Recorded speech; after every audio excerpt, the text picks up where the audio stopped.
On my honeymoon, my father broke into the motel room, took off his belt and shouted, "Me first, then him," but he didn't expect my husband was hiding in the closet with something sharp in his hands.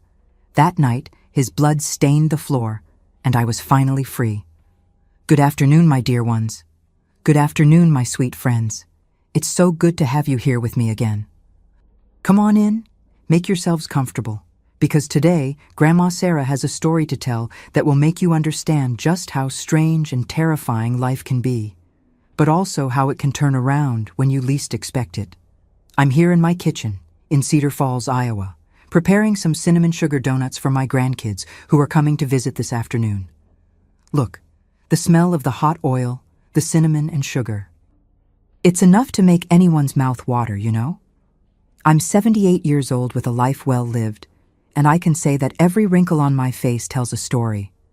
Some are sweet like these donuts here, others are bitter as gall. I was born in Des Moines, also here in Iowa, at a time when things were very different from today. I learned to make these donuts from my mother, God rest her soul, when I was still a little girl. She said the recipe came from her grandmother, from Scotland, and that as long as I knew how to make these donuts, I would never go hungry and never let my family go hungry. And look, my mother was right. Today I make these donuts to sell at the church bake sale every Sunday, and it's a joy to see people buying, praising, asking for more. But before I continue my story, I wanted to ask a special favor from those of you watching now. Those of you on the other side of the screen, following along while I mix this batter here, could you do this grandma a little favor? Click that red subscribe button down there and turn on the notification bell because I post videos every week telling stories from my life. And you know what? Tell me here in the comments, what town are you watching from? And what time of day did you find Grandma's video? In the morning? Having your coffee? After lunch? Taking a little rest? Or in the evening before bed? I read all the comments, every single one, and I'm so happy to know where you're from and what time of day you chose to listen to me. Let's create a chain of love here. Tell me, it doesn't cost anything. Well, back to my story.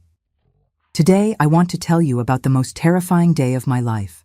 The day that should have been the happiest.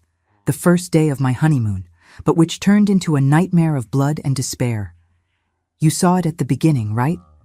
My own father broke into the motel room where I was with my newlywed husband, and what he wanted to do to me. Well, my children, I'm going to tell you everything in the smallest details so you understand how a man can turn into a monster when he thinks he has power over someone. This story isn't easy to tell. Even today, when I close my eyes, I see the scene. I hear the screams. I see the blood on the floor of that room. But I survived. And if I'm here today, making donuts in my warm kitchen, with my grandchildren playing in the backyard, it's because that night I learned something. We don't have to accept evil just because it comes from those who should protect us. We can, and should, fight back. So grab a cup of coffee, get comfortable there, and come with me on this journey. Because this story begins long before that night at the motel. It begins back in my childhood in Des Moines, when I was still an innocent girl who didn't know that the greatest danger of my life slept in the room next to mine. Childhood in Des Moines. I was born in 1947, right after the war ended in Europe, in a simple wooden house on the outskirts of Des Moines. It was a small house with 3 bedrooms, with hardwood floors that creaked when you walked barefoot. The kitchen had a big black wood-burning stove that my mother, Helen, kept always lit, even in Iowa's hot summer. The backyard was big, had apple trees, pear trees, and some beds of mint and rosemary that perfumed everything when it rained. My father's name was Walter Mitchell. Everyone in the neighborhood called him Mr. Walter, with that forced respect that people had for tough men. He was a blacksmith, worked at a shop downtown, fixing farm tools, making gates, window bars. He was a strong man, with big, calloused hands, with a thick mustache always trimmed. He didn't smile much. In fact, I don't remember seeing my father really laugh even half a dozen times in my entire childhood. My mother, Helen, was the opposite of him. She was petite, with brown hair always pulled back in a bun, and had a sweet smile that calmed any storm. She took care of us, did laundry in the backyard wash tub, cooked, sewed, did everything. She hummed while she worked, old songs her mother had taught her. I loved being near her in the kitchen, watching her knead bread, prepare dinner, make apple pie when the fruit fell from the tree. I had 2 older brothers, Richard, who was 6 years older than me, and Thomas, 4 years older. Both helped my father at the shop from an early age, learning the trade. I was the youngest and the only girl. And that, my children, was the beginning of the problem. My father always treated me differently from my brothers. With them, he was strict but fair, taught them the work, demanded discipline, but let them go play ball at the park on Sundays, let them go out with friends. With me, it was different. With me, he was, how can I explain? He was possessive. From very young, he didn't like me to go far from home. When I was about 6, 7 years old, the girls from the street would come call me to play jump rope, hopscotch, dolls on the sidewalk. But if my father was home, he'd open the window and yell, "Sarah, get inside! Good girls don't stay in the street like shameless boys." I didn't understand. The other girls played in the street all day. But I had to stay in the backyard, alone, playing with the rag dolls my mother made for me. My mother tried to soften things. She'd say, "Your father loves you too much, Sarah, honey. He just wants to protect you." But there was something about the way he looked at me that gave me a tightness in my chest, even though I was a child and didn't know how to name it. When I turned 8, I started studying at the public elementary school, about 4 blocks from home. My mother took me in the morning and picked me up at lunchtime. But when I turned 9, my father decided I was too big to go alone. He started picking me up from school. He'd arrive at the door, in the middle of all the other children with their parents, and stand there, arms crossed, watching me come out. My little friends started to be afraid of him. Nancy, my best friend at the time, once told me, "Sarah, your dad always looks angry. Doesn't he like me?" I said it was nothing, that he was just like that, but deep down, I also felt that weight. At home, the routine was rigid. I woke up early, helped my mother prepare breakfast, bread with butter, milk, sometimes warm cornbread. My brothers and father ate in silence, quickly, because they had to leave early for the shop. Then I went to school, came back, had lunch, and spent the afternoon helping my mother with housework. She taught me to sew, to iron, to knit. I liked that, liked being near her. It was in those moments that I felt safe. But when my father came home at the end of the day, the air changed. He'd sit in the rocking chair on the porch, light a cigarette, and stay there, watching the street. I felt he was watching everything, who passed by, who talked to my mother, where I was. If I stayed too long in the backyard, he'd call, "Sarah, come here, stay where I can see you." And I'd go, with my heart tight, sit on the step near him, quiet, until dinner time. My mother noticed. I saw it in her eyes. Sometimes, when my father went out to buy cigarettes or talk to a neighbor, she'd hug me and say, "My daughter, your father is a difficult man. But he doesn't mean harm. You just need to obey and not give him reason to get nervous." I accepted that as truth. After all, I was a child. What did I know about the world? When I turned 11, my body started to change, and that's when my father's behavior became even stranger. He started making comments about the clothes I wore. "That skirt's too short, Helen. Make her a longer one." Or, "That blouse is too tight. Young ladies can't walk around like that." My mother obeyed, silent. She made loose, dark clothes that hid everything. I looked like a 40-year-old woman, not an 11-year-old girl. At 12, I got my first period. My mother explained everything to me lovingly, gave me the pads, taught me to wash, to hide. But somehow, my father found out. I don't know if it was from the laundry on the line or if my mother told him. I think she told him because she thought it was her duty. That night at dinner, my father looked at me differently, a look that froze me inside. He said very loudly, in front of my brothers, "Now you've become a young woman, Sarah, and young women attract danger. From today on, you don't leave this house without my permission. And if any boy comes near you, I'll break his legs." My brothers lowered their heads and continued eating. My mother was silent, and I felt that something had changed forever. I didn't know what it was, but I felt it. It was as if a door had closed and a shadow had entered my life. The following years got heavier. My father wouldn't let me go out anymore, not even to friends' houses, not to church on Sundays, only if he went along. He watched me all the time, and when I turned 16, 17, his control became suffocating. But I still didn't know that the worst was yet to come. I still didn't know that this man, who should protect me, would become my greatest nightmare. Meeting Benjamin. When I turned 18 in 1965, my life was a prison. I had no real friends, didn't go to dances, didn't go to the movies. My father had turned me into a shadow inside my own home. I helped my mother with everything: cooking, washing, sewing, tending the garden, but had no permission for anything beyond those four walls in the backyard. The few times I went out was to go to church on Sundays, always with my father by my side, holding my arm as if I was going to run away at any moment. It was at one of those church services that I met Benjamin. It was a Sunday in April. The weather was cool, that nice spring chill we have here in the Midwest.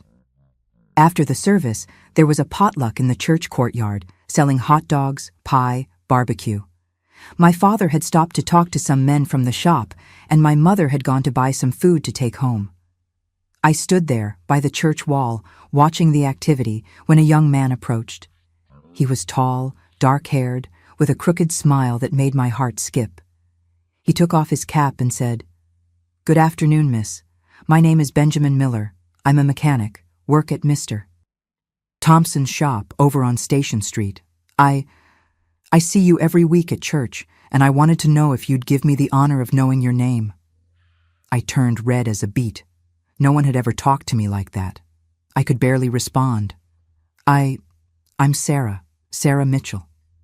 He smiled even more, and was going to say something when my father appeared. His face turned purple with rage. He grabbed my arm so hard I felt the marks of his fingers for days. "Who are you?" my father yelled at Benjamin, drawing everyone's attention. Benjamin wasn't intimidated. He looked my father in the eyes and said, respectfully but firmly, "My name is Benjamin Miller, sir. I'm a mechanic, work with Mr. Thompson. I was just greeting Miss Sarah." My father growled, "Well, stay away from my daughter. She's not for broke boys to be hitting on." And he pulled me from there, almost dragging me, while my mother came behind, scared, holding the bag of food. On the way home, my father wouldn't stop talking. You see the type of dog that hits on you when I take my eyes off you? That's why I can't leave you alone, Sarah. Men only want one thing, and you're too naive to realize it." But I couldn't stop thinking about Benjamin, about that smile, about that gentle voice. For the first time in my life, I felt someone had looked at me like a person, not like property. 2 weeks later, Benjamin did something no man in Des Moines had the courage to do. He came to my house to ask to date me.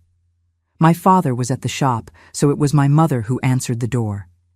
I was in the kitchen washing dishes when I heard his voice. My heart raced. I dropped everything and went to the living room. Benjamin was there, standing, holding his cap with both hands, all dressed up, clean clothes and hair combed with pomade. He said to my mother, "Mrs. Helen, I come here with the best intentions. I'd like to ask permission to get to know Sarah better, to be able to date her if she accepts. I have a steady job, don't drink, don't gamble, and I'll treat your daughter with all the respect in the world." My mother didn't know what to do. She looked at me, saw the hope in my eyes, and sighed. "Young man, I can't decide this. You'll have to talk to her father. But I warn you, he won't like it." Benjamin said he'd come back when my father was home, and he really did that same night. I was helping my mother prepare dinner when we heard the knock on the door. My father went to answer. When he saw Benjamin, I saw the fury in his eyes. "What do you want here?" my father asked, blocking the door with his body. Benjamin didn't tremble. He said, "Mr. Walter, I came to ask your permission to date Sarah. I'm a good man, work hard, and have the best intentions with your daughter." My father gave a dry laugh, without humor. "You think I'm going to put my daughter in the hands of a mechanic with nothing to his name? You have nothing, boy, and Sarah isn't for you. She'll stay here at home with me and her mother until I decide who she'll marry, and it won't be you." Benjamin tried to argue. "But sir, I can prove I'm a good man. Give me a chance to—" "Get out of my sight before I break you in half," my father yelled, and slammed the door in Benjamin's face.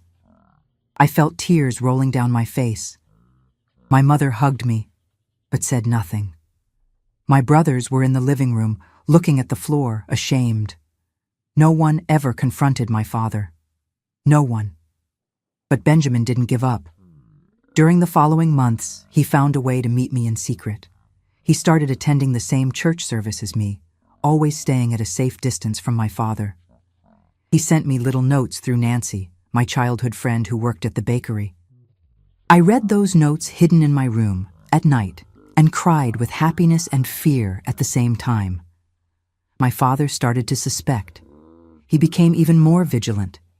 He started locking me in the house when he went to work. Took the key to the backyard gate so I couldn't go out even to get firewood or hang laundry without him being around. He'd say, "It's for your protection, Sarah. The world out there is full of bad men. I'm the only one who really loves you and wants what's best for you." But I was beginning to realize that this wasn't love. This was sickness. This was prison.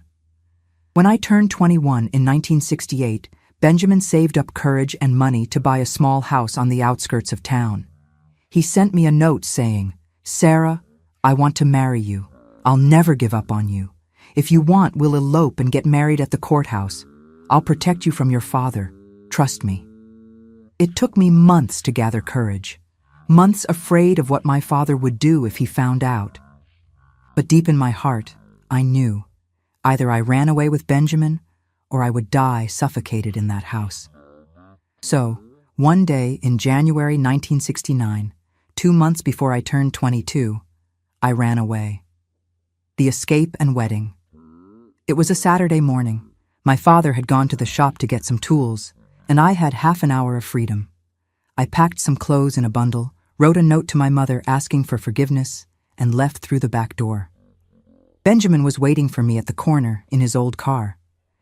We went straight to the courthouse and got married, just with 2 witnesses who were his friends. When my father found out, hours later, he went to Benjamin's house like a madman. He pounded on the door, yelled threats, said he was going to kill Benjamin and drag me back home. But Benjamin didn't open the door. He held me tight, hid me in the bedroom, and yelled through the window, "Sarah is now my wife. We got married. You have no more power over her." My father roared, "She'll always be mine. You'll see, you'll see." And he left. But that threat kept echoing in the air, and I knew deep in my soul that it wasn't over. My father wasn't going to give up on me. Never. The first days of marriage, terror. The first days of being married should have been the happiest of my life, but they weren't. They were days of pure terror. After my father left yelling threats that afternoon, we thought he'd calm down with time, that he'd accept I was a married woman, that I'd made my choice. But we were wrong. My father wasn't the type to accept losing control. In the first 3 days, he showed up at Benjamin's house every single day, morning, afternoon, night. He'd bang on the door hard, yell from the gate, "Sarah, come out! You don't belong to that boy! You're my daughter! Mine!" I'd stay hidden in the bedroom, trembling, praying for him to leave. Benjamin would stay at the door, blocking, firm, saying he wasn't going to open, that I was fine, that it was better he leave before they called the police. But my father wasn't afraid of police. He knew half the town in Des Moines. He was respected, or rather, feared. People didn't mess with Mr. Walter. On the 4th day, he changed strategy. He stopped banging on the door and started following us. When Benjamin left for work in the morning, My father was on the corner, leaning against a pole, smoking, watching. When Benjamin came home at the end of the day, my father was there again, watching me through the window with those eyes full of rage and something else, something that made me sick. It was as if he couldn't accept that I belonged to another man now, as if that was a personal betrayal against him. I started having nightmares. I'd dream my father broke into the house in the middle of the night, that he dragged me back to that prison, that he hurt Benjamin. I'd wake up sweating, heart racing, and Benjamin would hug me and say, "He won't take you, Sarah. I won't let him. I'd rather die than let him lay a hand on you." One night, a week after the wedding, we were having dinner when we heard the sound of breaking glass. Benjamin ran to the front window and saw my father had thrown a rock through the living room window. The rock was wrapped in paper. Benjamin picked up the paper, opened it, and read aloud, voice trembling with anger. "You can run, but you can't hide. You'll always be mine. Always." I collapsed on the floor, crying. It wasn't just fear, it was despair. It was the feeling that I would never be free of him, that this man was going to chase me until the end of my days. Benjamin went to the police station the next day and filed a report. The sheriff, a middle-aged man with a tired face, heard everything and said, "Look, son, I understand the situation, but what can I do? He's her father, and technically he didn't assault anyone. It was just a rock through the window. You want me to arrest a man for that? Better you folks move to another city or wait for him to calm down." We left there feeling there was no way out.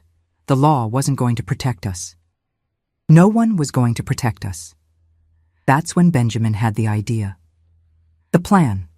Honeymoon.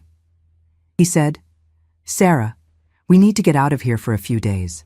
Let's have our honeymoon. Let's go to a place where your father doesn't know where we are. Just a few days so we can breathe, so he can calm down. And when we get back, if he continues, I'll take more serious measures." I agreed. I needed to get out of that house, that city, that feeling of being hunted all the time. We didn't have money to travel far. Niagara Falls, the Grand Canyon, those places people went on honeymoons. But Benjamin had a friend who recommended a new, nice motel on the outskirts of town, a discreet place with private rooms with closed garages. "We'll stay there one night, rest, and tomorrow we'll decide what to do," Benjamin said. It seemed like a good idea, a safe, private place where no one would find us. On the appointed day, February 15th, 1969, it was a hot summer afternoon. We packed a small bag with clothes to spend the night. Benjamin put in the car that toolbox he always carried. He never left without it, because there was always someone asking a favor, some broken car on the road. We left home in the late afternoon when the sun was beginning to set, painting the sky orange and pink. I was nervous, but also hopeful.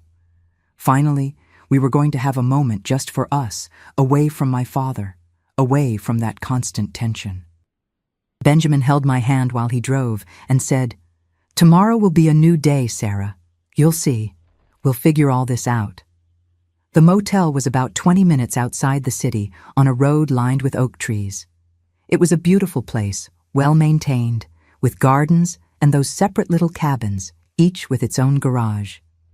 We arrived when the sky was already dark, just with the stars beginning to appear.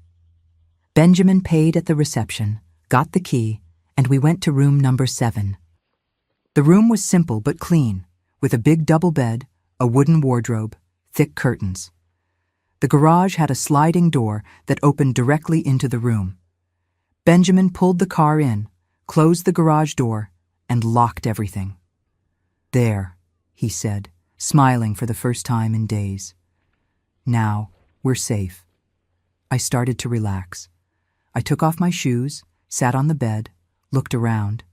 There was a small window in the bathroom with frosted glass. There was the built-in wardrobe, big with sliding doors. Everything seemed calm. Everything seemed safe. Benjamin went to the window that faced the back of the motel to close the curtain. He pulled the fabric and looked outside, distracted.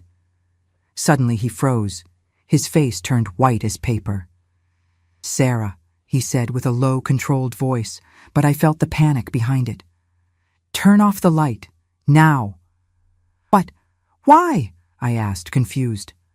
"Do what I'm telling you," he said, in a tone I'd never heard. I turned off the light, my heart already starting to race again. Benjamin came to me, knelt in front of me, held my hands. Even in the dark, I saw the fear in his eyes. "Sarah, listen carefully to what I'm going to tell you. Your father's out there. He's behind the motel. He must have followed us. He knows we're here. And he's coming." I felt the ground disappear beneath my feet. No, Benjamin, it can't be. How did he? I don't know how, but he's coming. I saw him jumping the low fence in the back just now. Sarah, he knows which room is ours. He must have seen us coming in. Terror took over me. I started to shake, my teeth chattering. What do? We call the reception. Benjamin cut me off. "If we call, he runs and comes back tomorrow, or the day after, or next week. Sarah, he won't stop. Never. We need to end this today, here, now." "How?" I asked, almost in a whispered scream. "How do we end this?" And that's when Benjamin had the idea. An idea that would change everything forever. The trap. Benjamin stood up quickly, but controlled. He spoke low, but each word came out with a determination I'd never seen in him. "Sarah, listen. I have a plan, but you need to trust me. Do you trust me?" I grabbed his hands, trembling. "I trust you. I trust you." "Then do exactly what I'm going to tell you." He pointed to the bed. "You're going to lie on the bed, on your side, with your back to the door. You'll pretend you're sleeping. Let your hair cover your face. Don't move, no matter what happens, no matter what you hear. Don't look back. Understood?" I felt my stomach turn. "Benjamin, what are you going to do?" He took a deep breath. "I'm going out through the garage door. I'm going to get something from the car, and I'm coming back. And I'm going to hide. When he comes in here, and he will come in, I'm sure. I'll be waiting. And this time, Sarah, this ends. One way or another, this ends today." My voice came out in a thread. You're going to hurt him?" Benjamin held my face with both hands, and for the first time I saw tears in his eyes. "I'll do whatever it takes to protect you. He wants to take you. He wants to hurt you. And I won't let him. Never. I'd rather spend the rest of my life in jail than let him lay a finger on you." He kissed me on the forehead, then on the mouth, quick but intense, as if it were the last time. And then he went out through the little garage door. I heard him open the car trunk, the sound of metal against metal, tools being moved. My heart was beating so hard it seemed like a drum in my chest. I prayed quietly, "My God, protect us. My God, protect Benjamin. Don't let anything bad happen." When he came back into the room, the little light coming through the crack in the curtain illuminated what he was holding. A machete with a wide blade, one of those he used at his uncle's farm to cut brush, clear paths. The blade gleamed, cold, deadly. I'd never seen that object as a weapon. It had always been a tool, but at that moment, seeing it there in Benjamin's hand, I understood. That could save my life, or destroy his. My heart almost came out of my mouth. "Benjamin." "Lie down," he said firmly, "now, and unlock the door. If he finds it locked, he'll break it down and make noise. We want him to come in thinking everything's calm." Every part of me screamed not to do it. Every instinct told me to run, to scream, to call for help. But I looked into Benjamin's eyes and saw there the only person in the world who really wanted to save me. So I obeyed. I unlocked the door slowly, without making noise. Each click of the lock seemed like a shot in the silence of the room. I lay on the bed, on my side, back to the entrance, with my hair spread on the pillow covering my face. I tried to relax my body, make it look like I was really sleeping, but every muscle was tense as a violin string. I heard Benjamin getting into the built-in wardrobe, that big one with sliding doors, which faced right toward the bed. He left the door slightly open, just a thin crack. Then, silence. Absolute silence. I don't know how much time passed, maybe 5 minutes, maybe 10. It seemed like an eternity. Every second was agony. I breathed slowly, trying not to shake, trying to look like I was sleeping. My heart was beating so hard I was sure he'd hear it from outside. I heard the crickets singing outside, the wind shaking the trees, the distant sound of cars passing on the road, and nothing else. I started to think, did Benjamin make a mistake? Did my father give up? Did he leave? But deep down, I knew he hadn't. I knew that man. He didn't give up. Never. And then I heard it. Footsteps, slow, careful. On the small porch outside the room, someone testing the doorknob slowly, seeing if it was locked. My blood froze. It was him. He had come. The invasion. The door opened. Slowly, without a creak. My father had opened the door and was entering the room. I heard the door closing again behind him, slowly, carefully. He didn't want to make noise. He thought we were sleeping, that we were vulnerable. I closed my eyes tightly, but I could feel it. His presence, the smell of cigarette smoke that always stuck to his clothes, the smell of sweat, the weight of footsteps on the wooden floor. He was approaching the bed, slowly, step by step. I tried to control my breathing, tried to look like I was sleeping, but inside I was screaming. "Benjamin, he's coming! He's right here, for God's sake, Benjamin!" He stopped beside the bed, right next to me, so close I could feel the heat of his body. I felt him looking at me, looking at my body lying there. And then I heard his breathing, heavy, panting, as if he'd been running, or as if he was excited about something. And then came the sound that made me want to vomit, the unmistakable sound of the metal buckle being undone. He was taking off his belt, slowly. The leather sliding through the belt loops, that sound I knew so well from my childhood, when he'd take off his belt to hit my brothers when they disobeyed. My mind screamed, "Benjamin, where are you? For God's sake, where are you?" But I couldn't move, couldn't look, had to pretend I was sleeping. And then he spoke. His voice low, hoarse, full of a sick rage that made my whole skin crawl. "You thought you'd run away from me? You thought that boy was going to protect you?"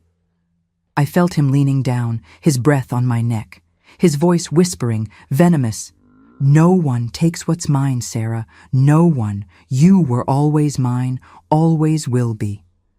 I heard the leather of the belt being wrapped around his hand, the sound of the leather stretching, and then, in a whisper that chilled me to the bone, "Me first, then him." He raised his arm. I felt the movement of air above me. He was going to hit me, or tie me up, or something worse, much worse. Things I didn't even want to imagine. And that's when the closet exploded. The attack. There was no war cry, no warning. Benjamin came out of there like lightning, in absolute silence, his bare feet making no sound on the floor. Before my father could lower his arm, before the belt could touch me, before he could even turn his head, I heard the sound. A sound I'll never forget for the rest of my life. The sound of metal cutting through flesh and bone. A wet, horrible sound, followed by a scream. My father screamed, a scream of pure pain and surprise. The belt flew to the side, hitting the wall. I turned on the bed, heart exploding in my chest, and saw my father fallen to his knees on the floor, his face white as paper, eyes wide with shock. He was holding his right arm, the arm he'd raised to hit me, and the arm was hanging at a horrible, strange, unnatural angle. Blood gushing between his fingers, running on the floor, staining his shirt, the wooden floor. Benjamin was standing in front of him, legs apart, firm, the machete still in his right hand, the blade red and dripping. His breathing was heavy, chest rising and falling, but his eyes. Benjamin's eyes were cold, determined, without fear. My father tried to get up, staggering, still holding his arm. You bastard! You cut me! Benjamin didn't let him finish.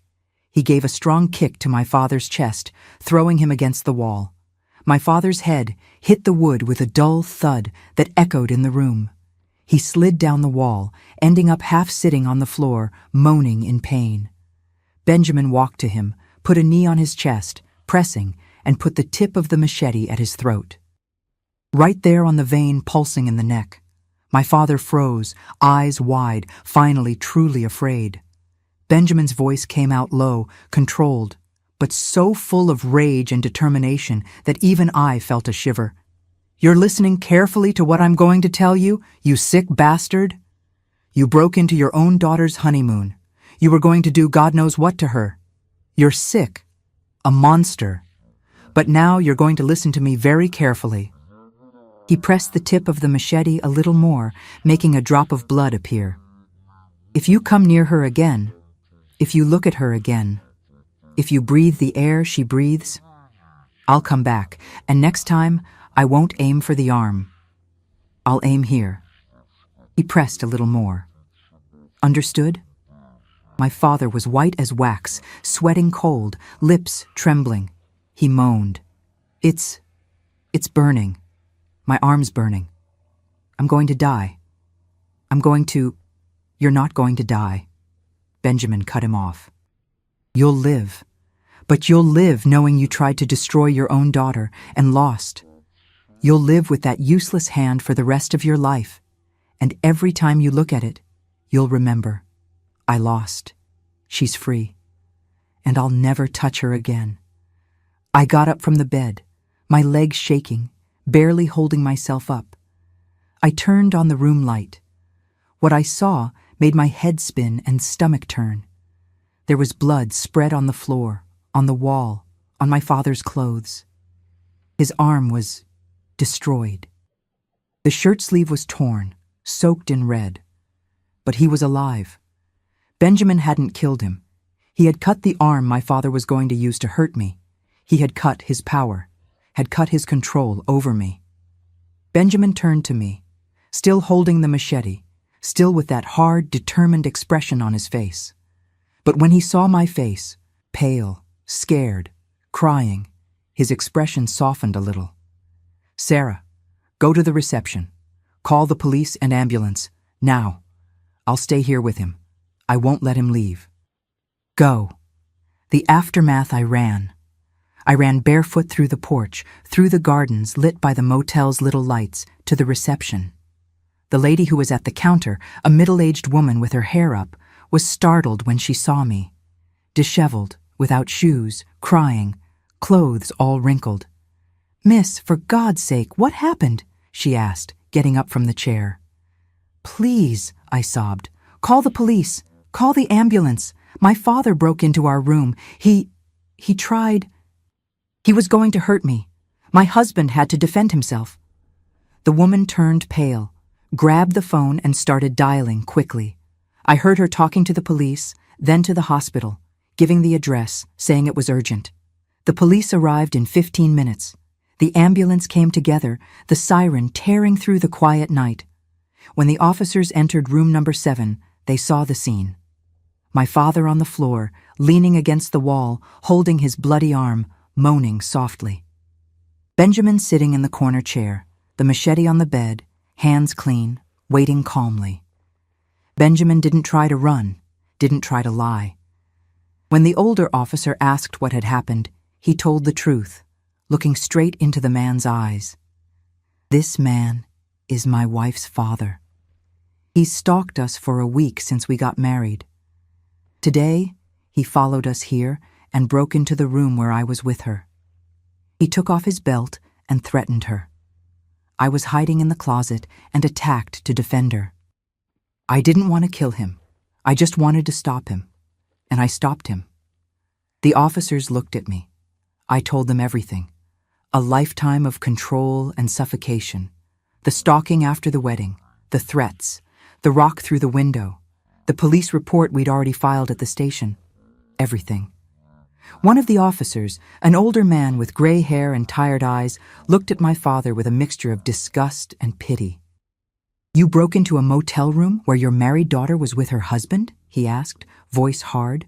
"And you tried to assault her?" My father didn't answer. He just moaned in pain, sweating, face contorted. The officer turned to Benjamin. "You'll have to come to the station to give a formal statement, but from what I'm seeing here, and from what your wife told us, it was self-defense.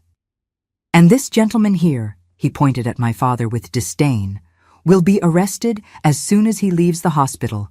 Home invasion and attempted assault, at minimum." The paramedics came in, put my father on a stretcher, made a tourniquet on his arm. As they took him away, my father looked at me. And for the first time in my life, I didn't see anger in those eyes. I saw fear and defeat. Benjamin and I went to the police station. We spent the whole night there, giving statements, answering questions, telling the whole story again and again. But when the sun rose the next day, painting the sky pink and gold, we walked out free. And for the first time in my life, I breathed the air of true freedom.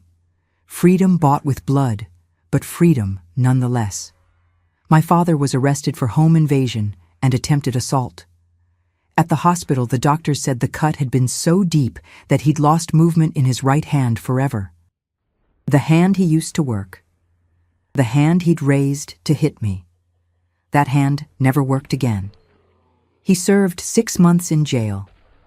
When he got out, he never came near me again. Never spoke to me again. Never. The man who thought he had all the power over me had been destroyed by the courage of a humble mechanic who truly loved me. A new beginning in Cedar Falls. The days following that night at the motel were the strangest of my life. We went back to Benjamin's little house in Des Moines the next day, still dazed, still processing everything that had happened. I could barely sleep. Every time I closed my eyes, I saw the scene again. The machete coming down, the blood, my father's scream. And at the same time, I felt something I'd never felt before. Relief. Deep, liberating relief. Benjamin was also different. He'd done something he never imagined he'd do. Seriously injured another human being. But when I looked into his eyes and asked if he regretted it, he'd hold my hands and say, "Sarah, I'd do it all again. 1,000 times. You were in danger. I wasn't going to let that man hurt you. Never." News of what happened spread through Des Moines like wildfire through dry grass. Small town, everyone knows everyone's business. Some people looked at us with pity, others with morbid curiosity. Others with admiration, especially women, who'd come up to me on the street, hold my hand and whisper, "You were lucky to have a brave husband. Not every man would have done what yours did." My mother came to visit me a week later. She knocked on the door timidly, eyes red from crying so much. When I opened, she hugged me tight and asked for forgiveness. "Sarah, my daughter, forgive me. I knew your father was controlling, but I never imagined he was capable of that. I should have protected you better. I should have gotten you out of that house long ago." I cried with her. "Mom, it wasn't your fault. You were also his prisoner. You were also afraid." She told me that my father, after leaving the hospital with his arm in a sling and unable to move his fingers, had become a destroyed man. Bitter. Silent. He didn't work anymore. Couldn't hold tools properly with only one hand. My brothers, Richard and Thomas, had taken over the shop. And they'd made it very clear to our father, "If you go near Sarah again, we'll turn you in to the police ourselves. We don't want to know what you did anymore." Knowing this brought me a peace I didn't expect. My own brothers had taken my side. My mother had taken my side. I wasn't alone anymore. But living in Des Moines became heavy. Everywhere I went, there was someone looking, commenting, asking.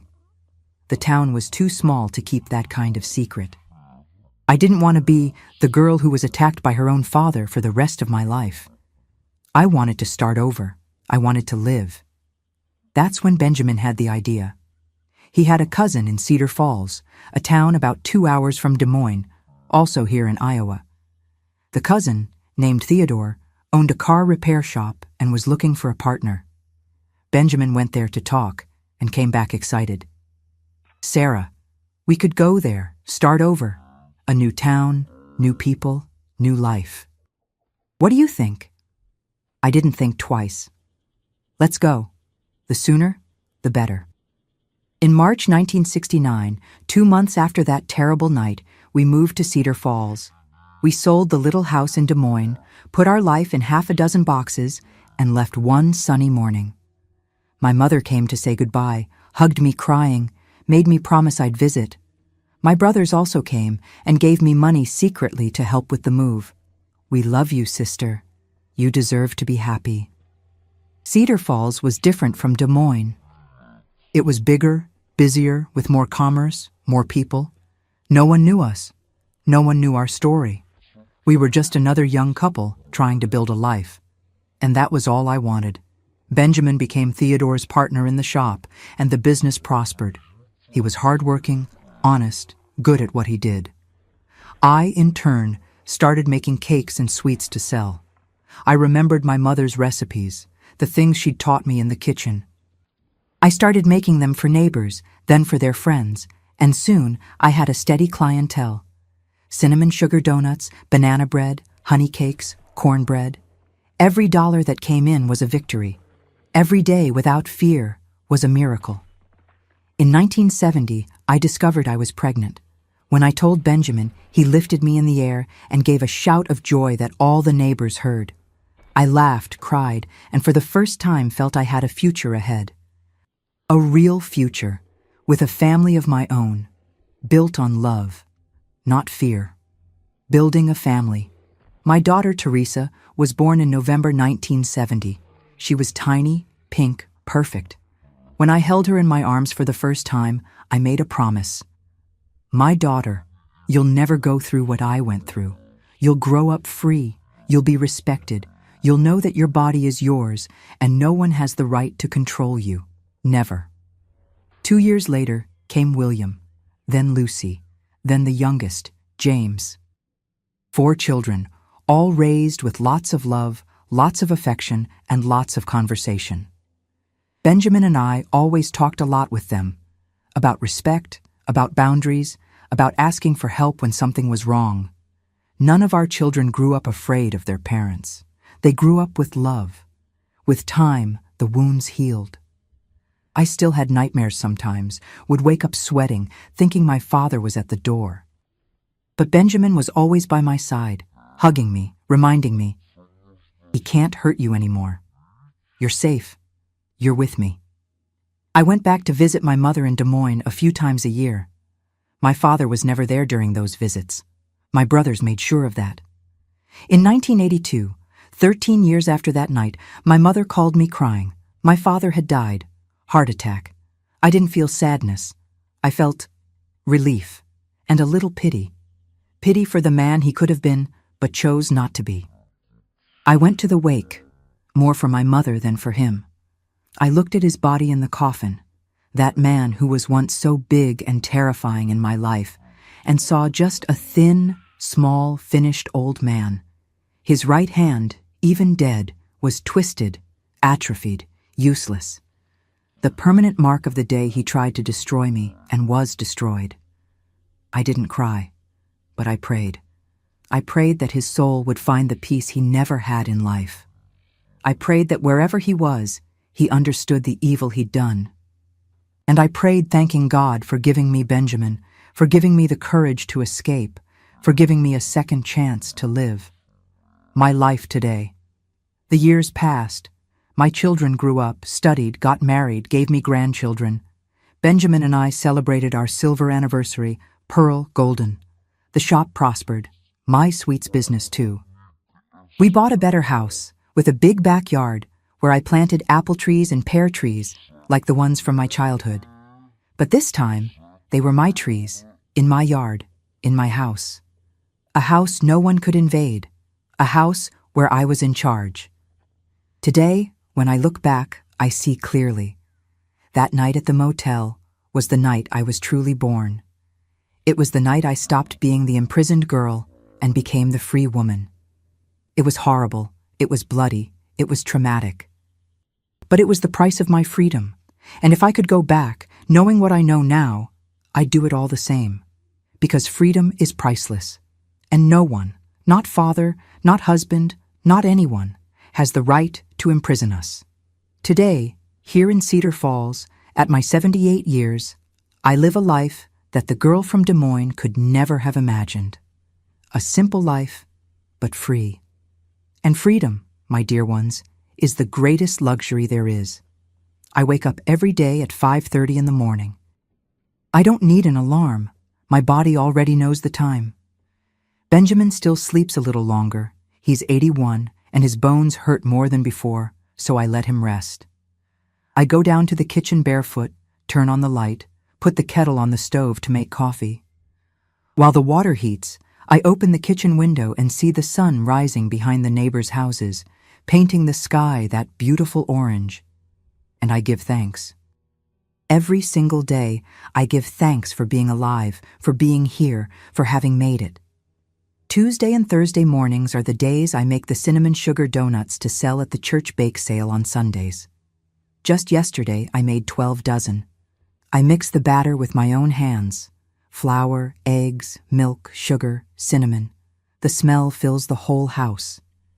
Benjamin comes down from bed just from the smell, smiling, asking to taste, "Just one, Sarah, just to see if it's good." I let him, because after 56 years of marriage, how can I deny a donut to the man who saved my life? My 4 children live here in Cedar Falls, too. Teresa, the oldest, is an English teacher at the public high school. She stops by almost every day after work, has coffee with me, tells me about her students' antics. She has 2 children, Gabriel, who's 23 and studying engineering, and Marianne, 19, who's in her 2nd year of nursing school. These 2 are always at my house, eating my donuts, asking me to make pot roast, mashed potatoes. William, my 2nd son, took over the shop when Benjamin retired.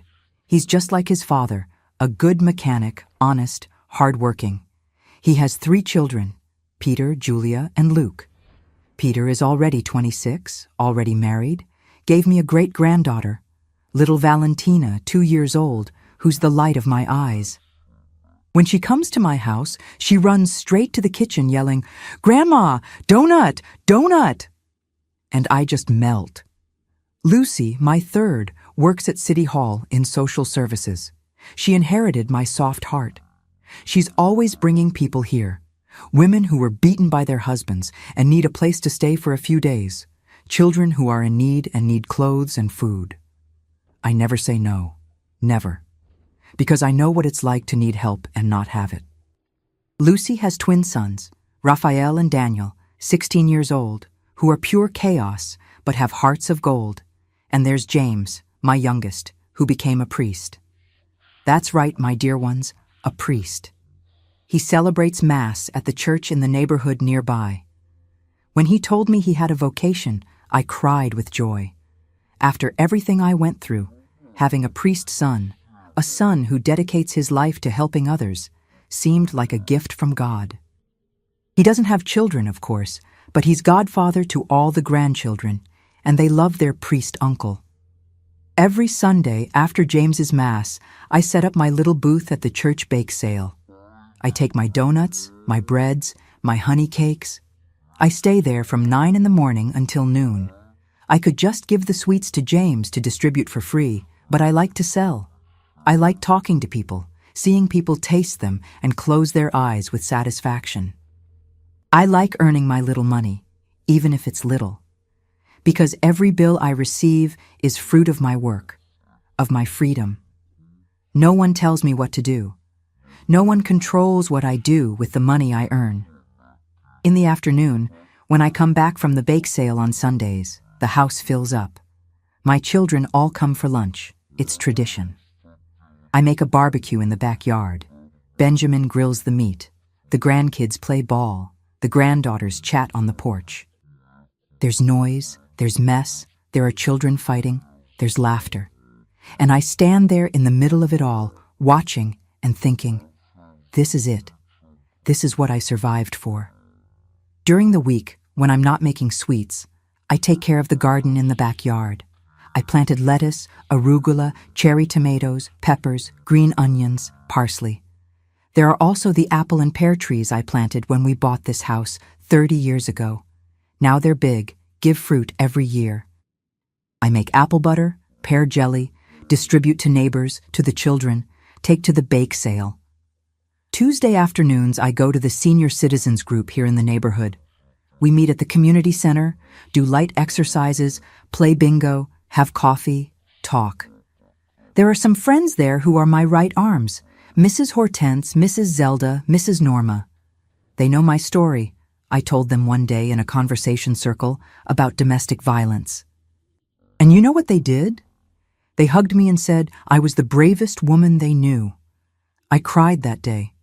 I cried because I had finally become an example of overcoming, not of shame. Friday night is sacred, night to watch TV with Benjamin. We sit on the couch, me with my knitting, he with the newspaper, and we watch, comment on the show, root for the good guys, curse the villains. And every now and then, in the middle of the show, he holds my hand and squeezes. No need to say anything. We know. We won. We're here. Together. This is my life today. It doesn't have luxury. It doesn't have trips to Europe. It doesn't have an imported car. It doesn't have a mansion, but it has peace. It has love. It has freedom. It has dignity. And that, my dear ones, is worth more than all the gold in the world. My message to you. My dear ones, if there's one thing I've learned in these 78 years of life, it's that danger doesn't always come from a stranger. Sometimes the wolf lives inside your own home. Sometimes those who should protect you are those who imprison you most. I know there are many people watching now who live in a situation similar to what I lived. There are fathers who control too much. There are mothers who don't let their daughters breathe. There are families who think love is possession, who think care is prison. And I want to say something to you who are in this situation. You don't belong to anyone. You belong to yourself. It doesn't matter what they've told you your whole life. It doesn't matter if they said Father knows best, that it's all to protect you, that the world out there is dangerous. If you're feeling fear inside your own home, if you can't choose, if you can't breathe, this isn't protection. This is prison. And you have the right, no, you have the obligation to free yourself. It took me 22 years to understand this. 22 years thinking it was normal, that every father was like that I was ungrateful. But I wasn't. And when I finally found someone who looked at me as a person, not as property, I had the courage to escape.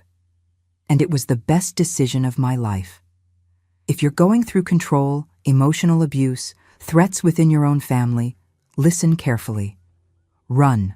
Report it. Ask for help. It doesn't matter if it's your father, your mother, your brother. No one has the right to imprison you. Go to the police, look for a social worker, talk to someone you trust.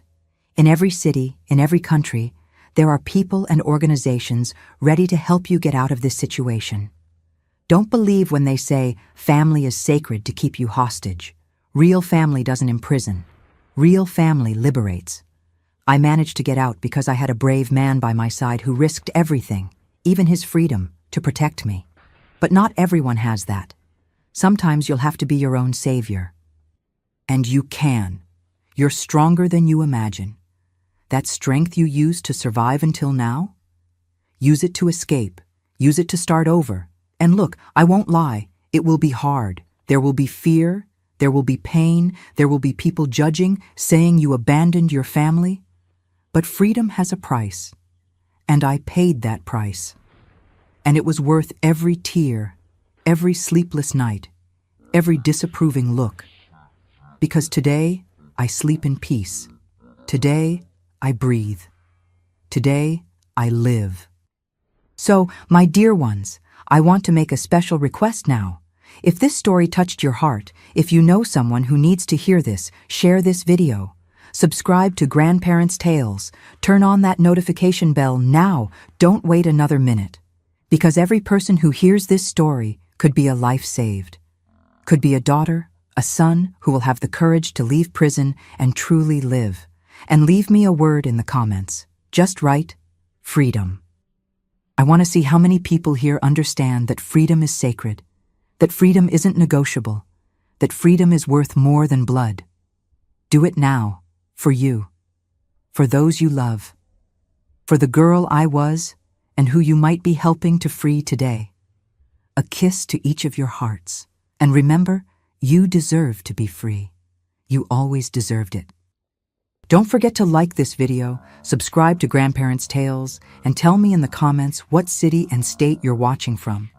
Are you watching in the morning with your coffee, after lunch, or at night before bed?